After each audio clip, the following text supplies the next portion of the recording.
Ni hao, bem-vindos ao canal Livros, Cursos e Idiomas. Aqui é a minha jornada de aprendizagem, de estudos, de coisas que eu vou buscando, coisas que eu for aprender a partir daqui, né, durante este ano, mas se esse canal durar, então, enquanto esse canal durar, a ideia é tudo que eu for aprendendo, aquilo que eu for achando importante, eu partilhar por aqui. E hoje eu vou trazer quem?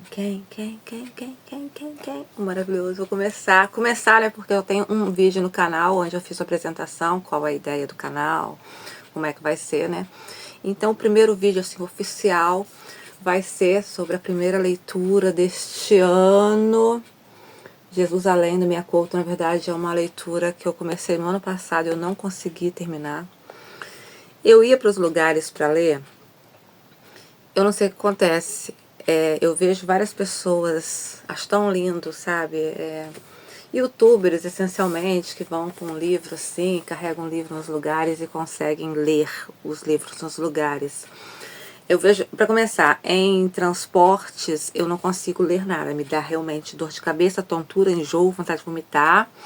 Eu não consigo ler em ônibus, em trem, não consigo. Metrô, porque aqui não tem também. Eu moro no interior do interior, mas não consigo em carro, pegar, ter que escrever ou anotar alguma coisa, eu não consigo abaixar a cabeça. Se eu abaixar a cabeça enquanto está em movimento, eu não consigo, infelizmente. E eu também, e aí quando eu vou para algum lugar, por exemplo, que eu tenho que ficar à espera de alguma coisa, apesar de eu ser uma pessoa mais na minha, sabe, não sou aquela pessoa que fica caçando assunto com os outros, eu até levo o livro pensando assim, eu vou ter que ficar esse tempo à toa, vou aproveitar e vou ler. Cara, eu não sei o que acontece, que as pessoas gostam de caçar assunto comigo e eu fico sem graça de não dar atenção à pessoa, às vezes não querendo dar, porque eu quero aproveitar aquele tempo, assim, agora sim, eu tenho esse tempo todo livre para poder ler o livro, eu não consigo, que as pessoas caçam o assunto. E aí eu levei ele para vários lugares, até gravei no meu outro canal, gravei sempre vários vlogs levando o livro e não consegui acabar, porque era sempre isso, sempre vinha gente querendo conversar comigo. Antes eu falava assim, todo mundo tem seus 10 autores favoritos. Mas depois eu fiquei pensando, só tem seus 10 autores favoritos quem já leu mais do que 10 autores. Eu começo aqui os vídeos falando Ni hao, porque o idioma novo que eu vou começar, tem os outros que eu estou no nível intermediário para o avançado, mas o idioma novo que eu vou começar vai ser o mandarim, o chinês. E aí, a única palavra que eu conheço nesse momento é o Ni hao. E aí eu tenho que enfiar ela em tudo quanto é oportunidade que eu puder pra falar Ni hao, eu vou falar Ni hao. Vou cumprimentar todo mundo na rua, Ni hao. Talvez vocês possam achar meio louco o meu jeito de estudar sozinha, mas pra mim funciona. E pode ser, e é isso que eu vou mostrar aqui no canal, a minha forma de estudar. A minha forma de estudar, eu erro muito estudando, mas o erro pra mim faz parte, porque quando eu erro um negócio, posso errar uma, duas, três, chegar uma hora, quando eu parar de errar, eu parei pra sempre de errar. Então faz parte, às vezes eu preciso inclusive de errar. Pronúncia, por exemplo, eu preciso ir falando errado até conseguir a maneira certa. Como quem vai cozinhar e ainda tá faltando um temperinho ali, mas ela vai arriscando, vai jogando coisas, vai experimentando até chegar no sabor ideal. Eu não quero a resposta rápida, a resposta pronta, o atalho. Eu não quero estar falando uma palavra aqui errada e alguém fala, olha, não é assim não, é assim. Eu não quero a maneira fácil, tá? Eu quero poder fazer o meu caminho dessa maneira, porque é assim que eu vou aprender de verdade, é assim que eu sei que eu vou chegar lá de verdade, né? Cada pessoa tem o seu processo e esse é o meu processo. E tem gente que vai estudar porque ela tá com a ambição dela sei lá, passar num concurso, ou tem uma questão de um emprego aí que ela vai conseguir, que ela vai ganhar muito bem e tal. Eu não tenho urgência nenhuma das minhas coisas aqui que eu tô estudando. Na verdade, quando eu vou pegar aqui um Mia Couto por prazer mesmo, para o meu deleite. E aí, o que eu quero trazer de Mia Couto aqui, porque assim, em Portugal, por exemplo, eu no meio das pessoas que eu conhecia, que eu convivia, e que são as pessoas que gostam de livros, eu não conhecia ninguém, exatamente ninguém, que não conhecesse Mia Couto. Eu talvez fosse a única que não conhecesse Mia Couto antes de conhecer, antes de alguém me apresentar, mas de resto todo mundo sempre conheceu Mia Couto. Já aqui no Brasil, há pessoas que conhecem Mia Couto, conheço algumas que conhecem Mia Couto, e eu conheço algumas que já ouviram falar, mas nunca leram nada dele, e aquelas que nunca ouviram falar.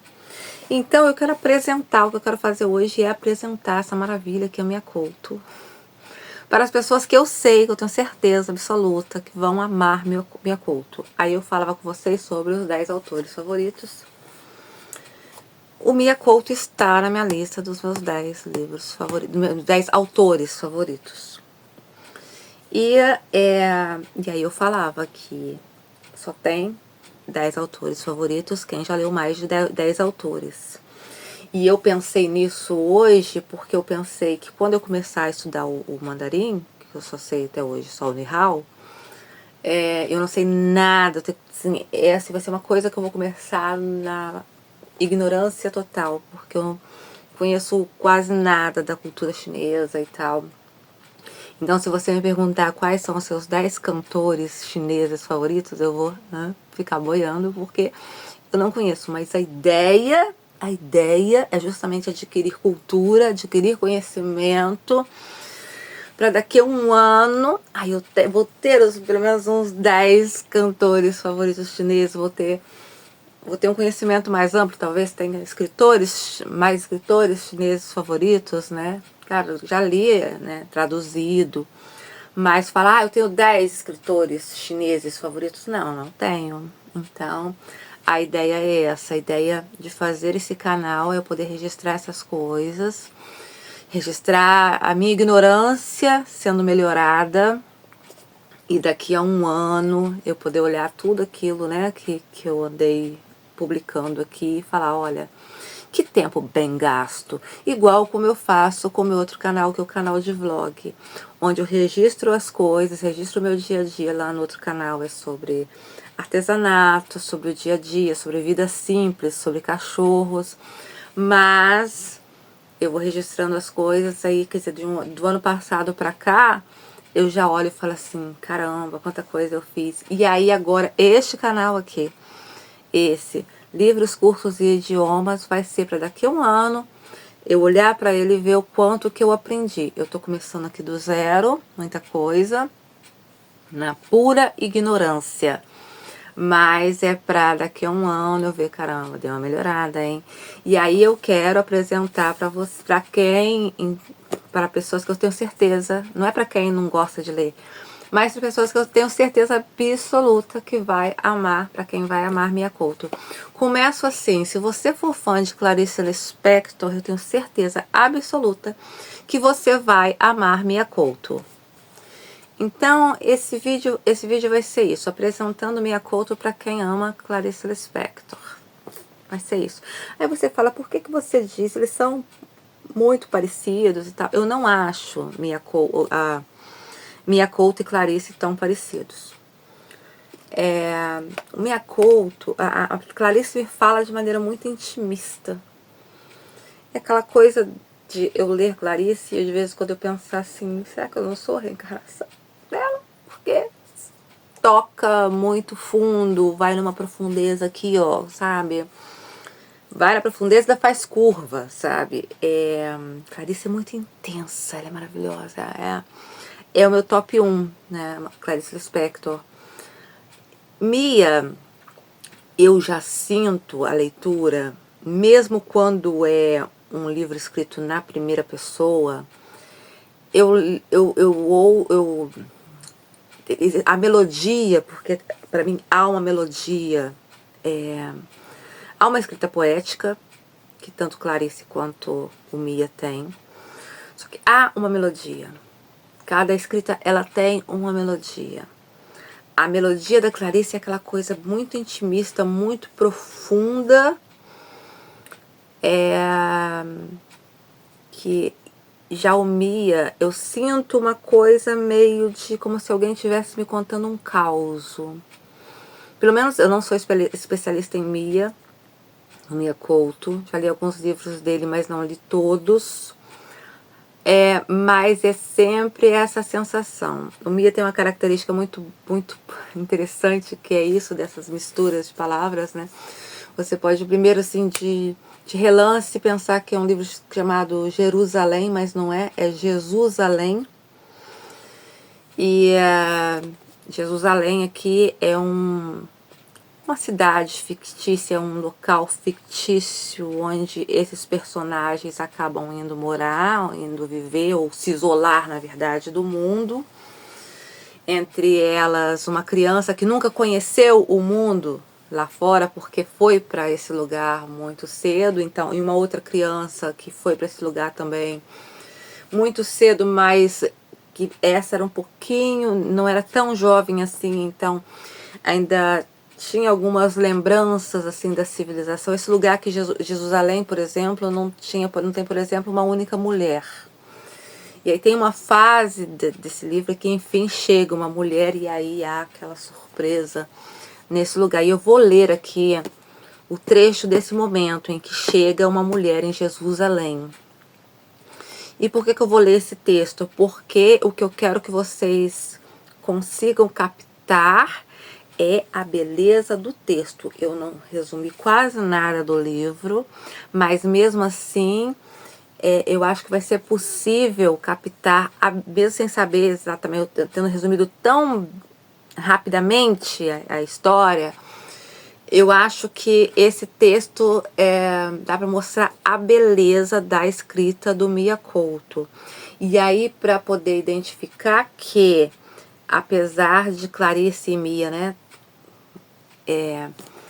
eles tratam de coisas diferentes, mas tem aquela coisa poética. E aquela coisa de você ler certas frases ali no meio do caminho depois, e você ficar, te levar a pensar, te levar a raciocinar sobre várias outras coisas.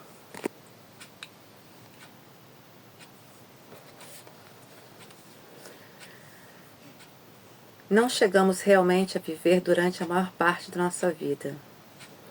Desperdiçamo-nos numa espraiada letargia a que, para nosso próprio engano e consolo, chamamos existência.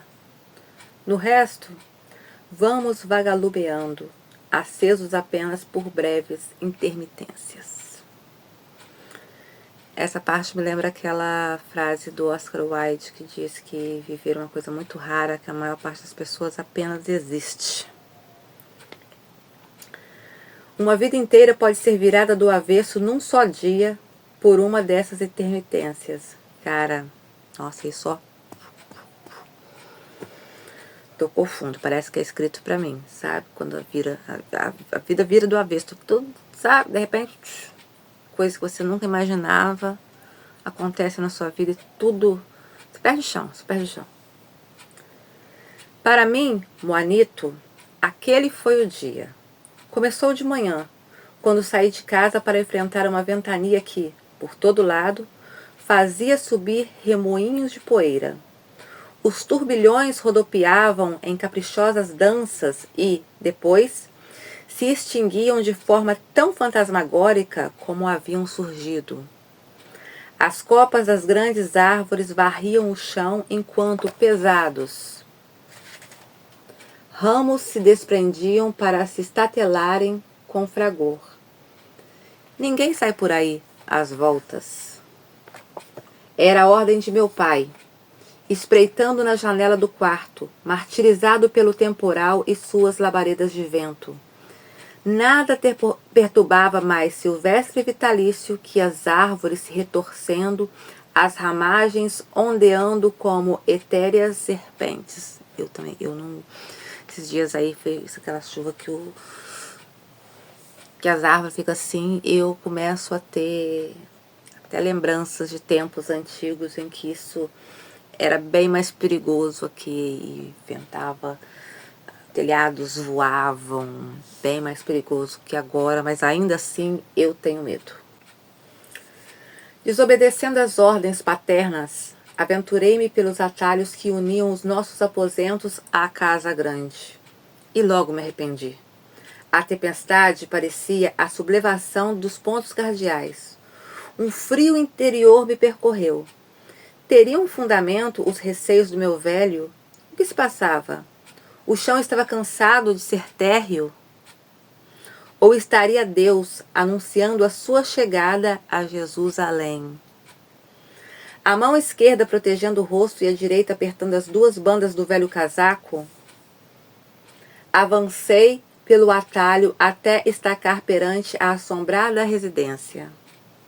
Permaneci um tempo parado a escutar o assovio da ventania. Aquele uivo me reconfortou.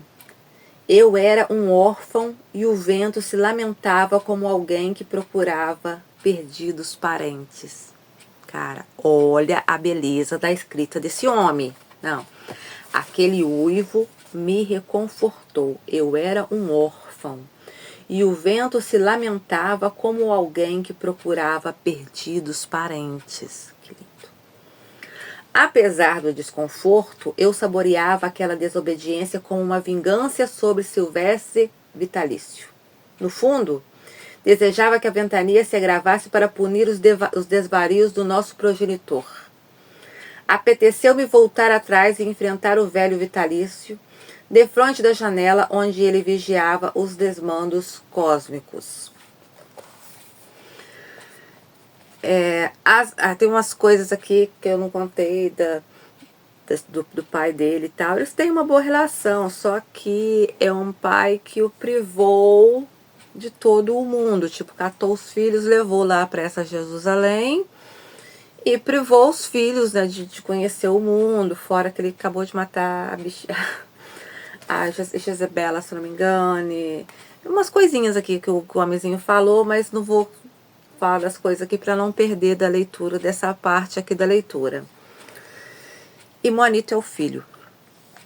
As rajadas, entretanto, cresceram de fúria, de tal modo que a porta da frente do casarão se destrancou por si mesma.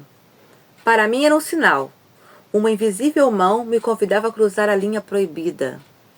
Subi as escadas frontais e espreitei a varanda onde centenas de folhas piruetavam em tresloucada dança. De súbito vi o corpo. Estendido no chão, um corpo humano. Um redemoinho interior me tonteou. Lancei os olhos na ansiedade de confirmar a primeira impressão. Um mar de folhas, porém, logo me toldou a visão. As minhas pernas tremeram, incapazes de movimento. Por certo me enganara. Fora apenas uma miragem. Uma outra rajada, um novo rodopio das folhas mortas e, uma vez mais, a visão regressava, agora mais clara e real. O corpo se certificava, estrumado na varanda. Desatei a correr, gritando como um possesso. Soprando na direção oposta, o vento engolia os meus gritos e apenas quando, sem fôlego, entrei em nossa casa, a minha aflição se fez escutar. Uma pessoa morta. Silvestre e Intunzi reparavam o cabo de uma enxada e não interromperam a tarefa. Meu irmão ergueu os olhos sem fulgor. Uma pessoa? Atabalhoadamente, dei detalhes da aparição. Meu pai, impávido, comentou em voz baixa. Filho da puta do vento. Depois, pousou o martelo e perguntou. Como é que ele tinha a língua? A língua? Sobrava-lhe da boca? Pai, era um morto, estava longe. Não vi nem boca, nem língua. Eu buscava a sintonia em Intunzi, mas ele não dizia palavra. Intunzi é o irmão. Não buscava palavra. Perante a minha convicção, porém, o pai emitiu a ordem. Chamem-me o Zacaria. Intunzi saiu correndo. Não tardou que regressasse com o militar empunhando a eterna espingarda. Em 2 meias palavras, meu velho apressou os andamentos. Vá lá ver o que não se passa. Zacarias fez continência, bateu os calcanhares, mas não obedeceu de imediato. Fez um compasso para as devidas licenças. Posso falar? Fale.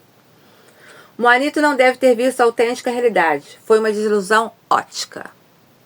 Pode ser, anuiu Silvestre, mas também pode ser que seja um desses mortos antigos lá da casa. Um bicho qualquer arrastou o corpo para a varanda. Isso é possível. A noite passada andaram hienas a rondar. Pois, se assim for, enterrem-no. Enterrem o corpo, mas não debaixo de nenhuma árvore. Mas vai querer saber quem é? Esse morto não pode ser ninguém.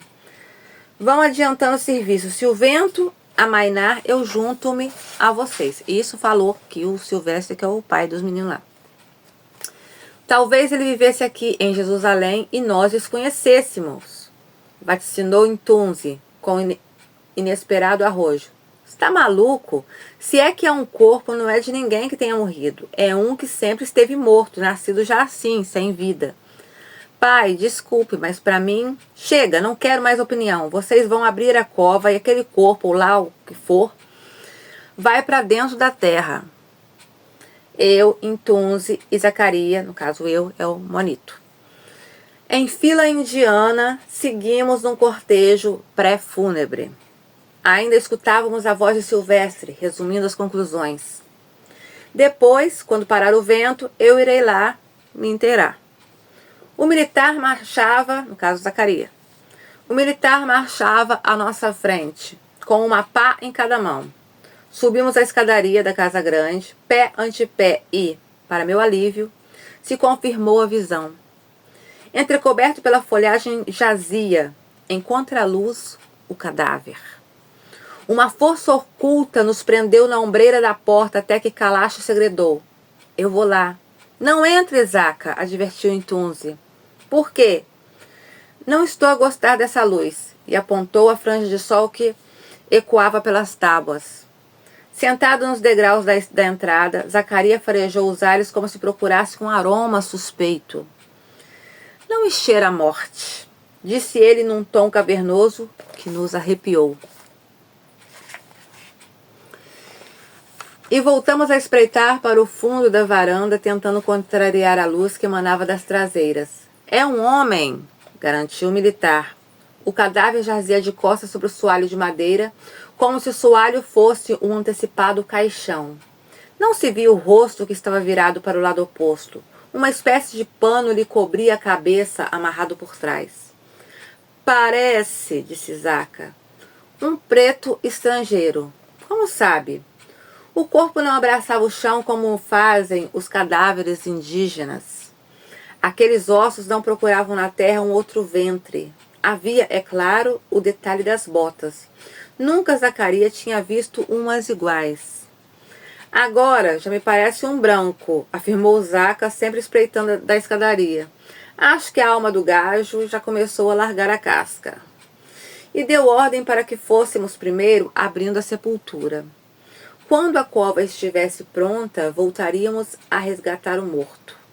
Entretanto, a luz na varanda teria mudado e estaríamos sob proteção dos maus espíritos. E pusemo-nos a cavar, as pás abrindo a morada derradeira do estranho. Contudo, sucedeu o seguinte: o buraco nunca chegou a ficar pronto. Assim que chegávamos ao fundo, a areia soprava pelo vento, recobria a cova por completo. E aconteceu uma, duas e três vezes. E a terceira vez, Zacarias atirou a pá ao chão como se tivesse sido picado por uma vespa e exclamou: não gosto disso. Meninos, venham para aqui, depressa. E nos enxotou para a sombra de uma mafurreira. Retirou da bolsa um pano branco que amarrou num tronco. As mãos tremiam-lhe tanto que foi Intunzi quem falou. Eu sei em que você está a pensar, Zaca. Também sinto o mesmo. Peraí. Mafurreira. Peraí. Bom, gente, eu peço desculpas se essas interrupções forem incômodas, né? Mas eu quero fazer uma coisa o mais real possível. E é assim que eu aprendo, tá? E aqui vê assim, e nos enxutou para a sombra de uma mafurreira. Claro que me veio à cabeça que se tratava de uma árvore, só que é uma árvore que eu não conheço. E aí eu pensei que eu poderia encontrar no dicionário alguma descrição dessa árvore. Procurei nesse dicionário aqui, não encontrei aqui a palavra. Vou colocar ele pra cá. E aí eu falei assim, eu vou dar sorte, eu vou pegar esse outro dicionário aqui, que é o que eu mais amo. Olha, muito velho, muito, muito, muito velho. Eu amo coisa velha. E eu me amo, porque eu sou velha, então eu me amo, porque eu já nasci velha até. Mas ele não é tão velho quanto ele parece ser bem mais velho que isso, sabe? Esse é um dicionário de 1951, olha, uma criança. Uma criança. E aí eu achei que nele eu iria encontrar, mas não encontrei também. Então, de fato, só a modernidade. Eu encontrei online, aí eu vou colocar aqui as fotos, né, dessa mafurreira, né, porque talvez vocês também não conheçam a mafurreira, tal como eu não conheço, talvez não só eu seja ignorante, né, então, já aprendemos, então, uma coisa nova hoje, uma planta, ó, mafurreira, Trichila emética, é uma árvore cuja semente tem aproveitamento industrial, seus frutos são comestíveis. De fato, eu acho que eu nunca vi esse fruto, não. É muito comum no sul de Moçambique e em Angola, de que se extrai o óleo chamado mafurra, serve para fazer embarcações. Isso tem isso de informar, tem umas páginas relacionadas aqui, mas não tem tanta informação não. Mas pelo menos já vi umas fotinhas e vou poder colocar umas fotinhas para vocês verem junto comigo, né? Vai que um dia a gente vai lá para Moçambique ou Angola e a gente pode estar à sombra de uma mafurreira e saber, eu sei que isso é uma mafurreira porque eu vi isso lá no livro do Mia Couto, maravilhoso Mia Couto. Então posso continuar, espero que vocês não tenham se desconcentrado, porque quando eu acho uma palavra que eu não sei, gente, eu tenho que procurar, porque senão eu não vou ficar aqui pagando de inteligente, não. Então vamos lá. E nos enxotou para a sombra de uma mafurreira. Retirou da bolsa um pano branco que amarrou num tronco. As mãos tremiam-lhe tanto que foi Intunzi quem falou. Eu sei em que você está a pensar, Zaca. Também sinto o mesmo. E virando-se para mim, disse: foi isto que aconteceu no funeral da mãe. É o mesmo feitiço, rematou Zacarias. Essa coisa de falar de feitiço e tal acaba por ser muito da cultura, né? Eu vejo isso em alguns dos livros. E me falaram então do que havia sucedido no dia em que minha mãe fora a enterrar. Enterrar é apenas um modo de dizer, afinal, nunca há terra suficiente para enterrar uma mãe. Oh, cara, anota isso daí. Nunca há terra suficiente para enterrar uma mãe. Tô falando, eu falei pra vocês que vocês têm que conhecer minha conta. Eu tô falando, eu não vou colocar vocês em furada, né? Não quero coveiro. Foi este o mando de Silvestre, gritando para ser ouvido por cima da ventania. O pó lhe feriu os olhos. Contudo, ele não semicerrou as pálpebras. As lágrimas o protegiam da poeira. Não quero coveiro. Eu e o meu filho é que abrimos a cova, nós é que fazemos o funeral. Mas a cova começada não foi nunca terminada. Lembra que as rajadas de vento ficavam jogando areia para cima e ficavam tampando o negócio, né? Meu pai e Intunzi tentaram, vezes seguidas, em vão. Mal abriam um buraco, ele se cobria de areia. Juntaram-se Kalash e aproximado, mas o resultado foi o mesmo. A poeira, soprada em fúria pelo vento, logo preenchia aquela cavidade. Foi preciso que os coveiros profissionais terminassem o serviço de abrir e fechar a sepultura. Agora, 8 anos mais tarde, a terra voltava a rejeitar abrir o seu ventre para receber um corpo. Ninguém fale, decretou Zacarias Kalash. Estou a ouvir barulhos. Às 1000 cautelas, o ajudante se aproximou da varanda. Espreitou entre tábuas e, depois, virou para nós o rosto espantado. Onde antes jazia o corpo, não havia restos de coisa alguma. O morto já não está lá, não está em nenhum lado, repetia Zacarias em surdina. O vento tinha amainado, ainda assim as folhas mortas redemoinhavam para acentuar o vazio. Vou buscar uma arma, disse Zaca, e saiu correndo pelos atalhos. Aos poucos, um novo estado de espírito se instalou em mim, revertendo o susto em sobranceiro sossego. Olhei em Tunzi, que tremia como caniço e, para seu espanto, comecei a caminhar firme em direção à casa grande. Está maluco, Manito? Onde vai?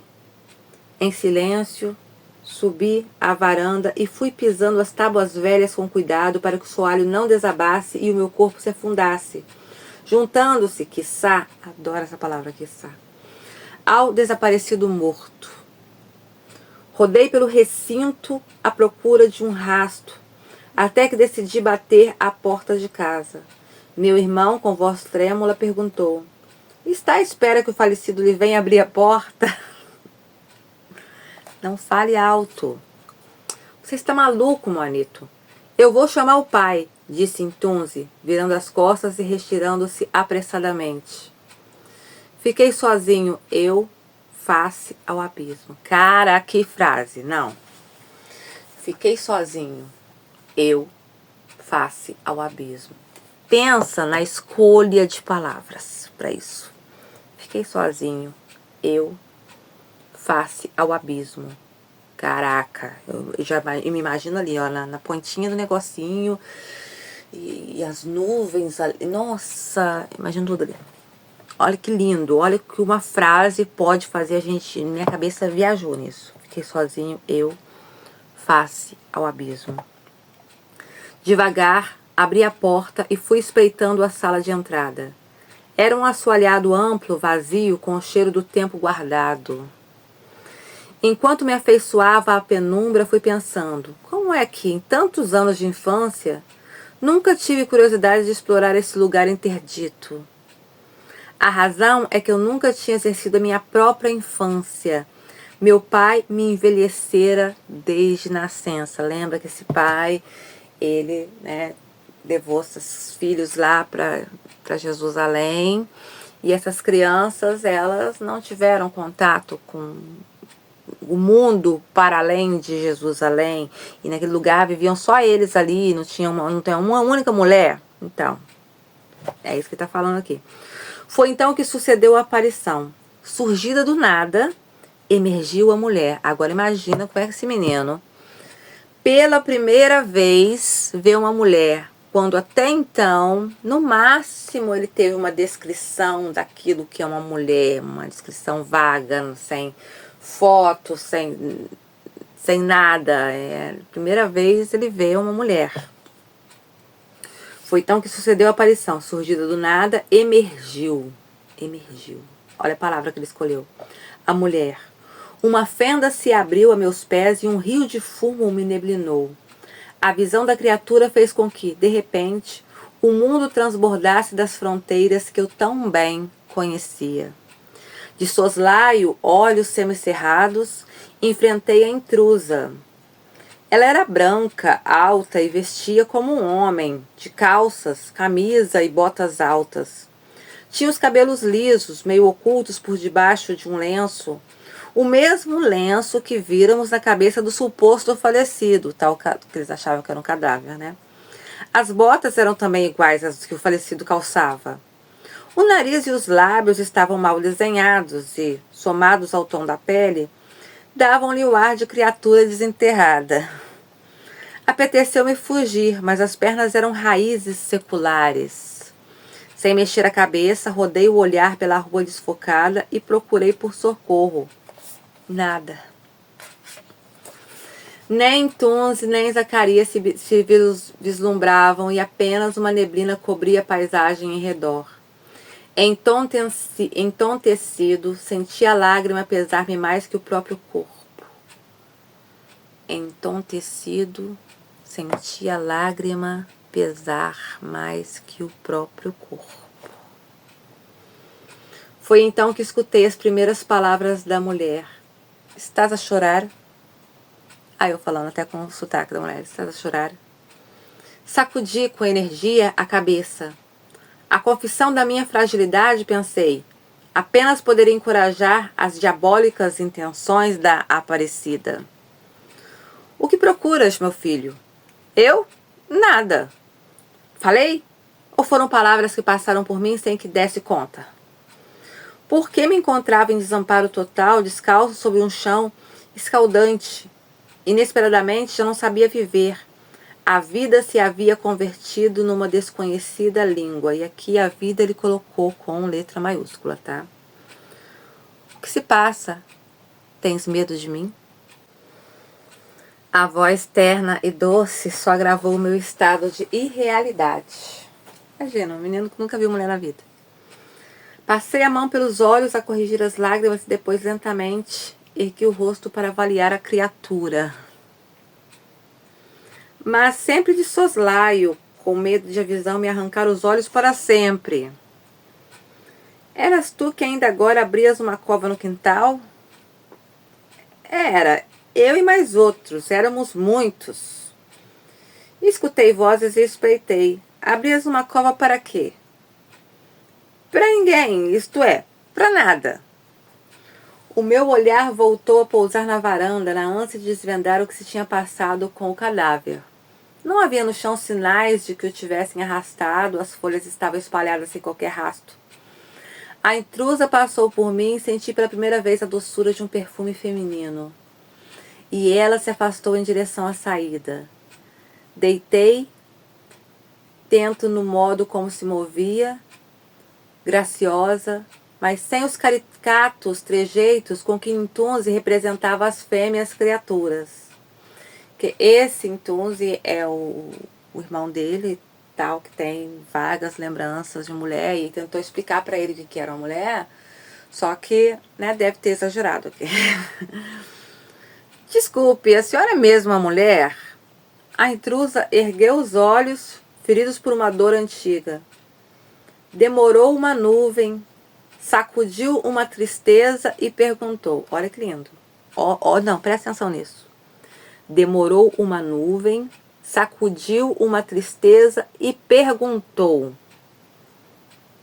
Você prestou atenção na beleza disso? Não. Você prestou atenção na beleza disso? Meu Deus, dá vontade de casar com esse livro. Ai, meu Deus. Não, eu queria casar com o Mia Couto. Olha, é gato, olha. Vou mostrar pra vocês. É gato, eu pegava. Ó, que gato. Ai, meu Deus. Tem mais aqui dele, ó. Vê. Tem aqui ele em preto e branco aqui. Ó. Ó. Que charme. Coroa charmoso. Tem aqui também, esse eu fiz. Esse daqui, eu que fiz como divisor de livro, que aí eu abro ele assim, ó. Peraí. Ih, gente, caiu o homem aqui. Depois eu mostro, quando eu achar o outro pedaço dele que caiu. Quando eu achar, né, que o cachorro pode ter levado para outro lugar. Se eu achar um dia, eu mostro. Mas já viram, né, que é Mia Couto. Homem gato. Todo respeito, seu Mia Couto aí. Muito gato. Deus perdoe por ter tendo pensamentos com uma santidade, porque a pessoa que lê, que escreve assim, acaba se tornando meio santidade. Aí eu me sinto assim, uma pessoa impura por achar bonito uma santidade, mas desculpa aí então, na moral. Ai, vamos lá, vamos voltar, já interrompi, né, a leitura, né? Demorou uma nuvem, sacudiu uma tristeza e perguntou: por quê? Não pareço mulher? Não sei, nunca vi nenhuma antes. Aquela era a primeira mulher e ela fazia o chão evaporar. Não, agora imagina. Agora, daqui é porque ele acabou de ver pela primeira vez uma mulher. Imagina o homem, que você encontra o homem de sua vida, o homem descreve que te conheceu e fala assim, essa mulher aí, ó, fez o chão evaporar. Forte, né? Ia ser forte, né? Tipo, pra quem tá acostumado com umas cantadinhas fracas, um dia que um homem chegar pra você e falar assim que Você me fez o chão evaporar. Nossa, não, aí não dá, né? Aquela era a primeira mulher e ela fazia o chão evaporar. Passaram-se anos. Tive amores e paixões por mulheres e, sempre que as amei, o mundo voltou a fugir-me dos pés.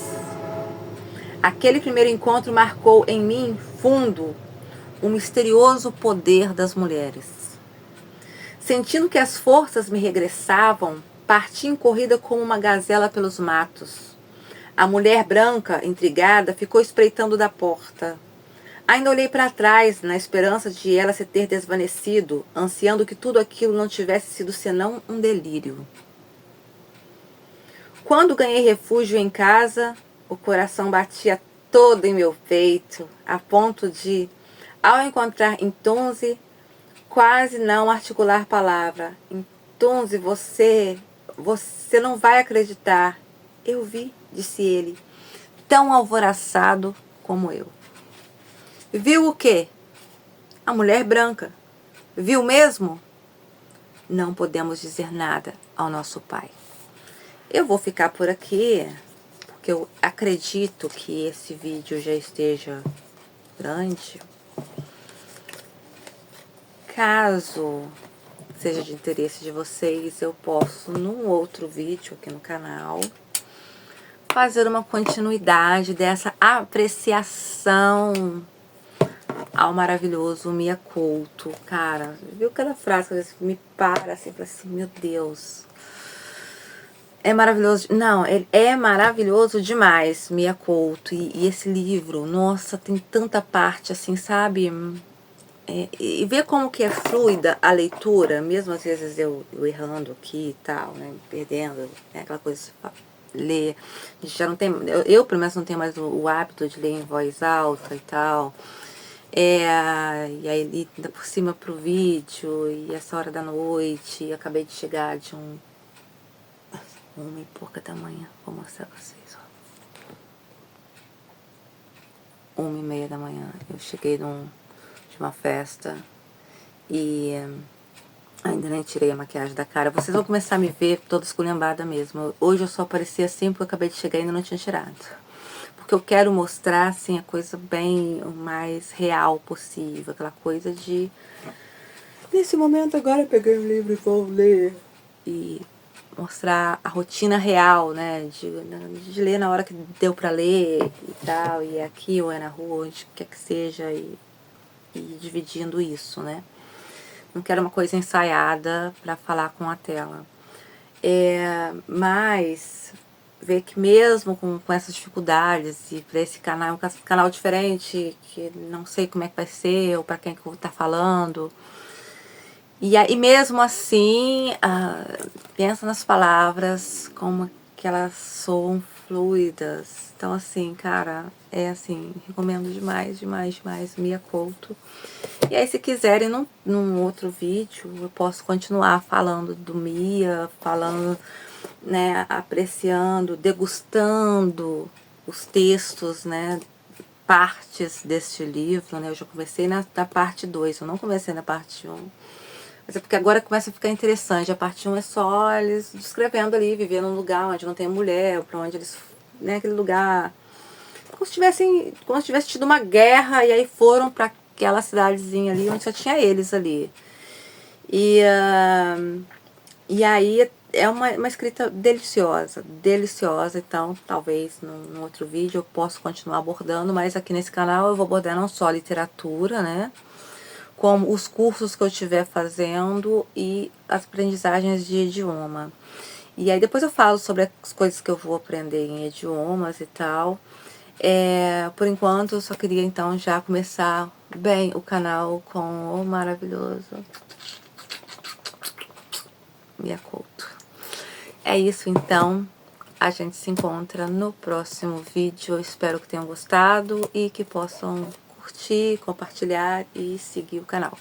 Beijinhos, tchau, tchau, até lá.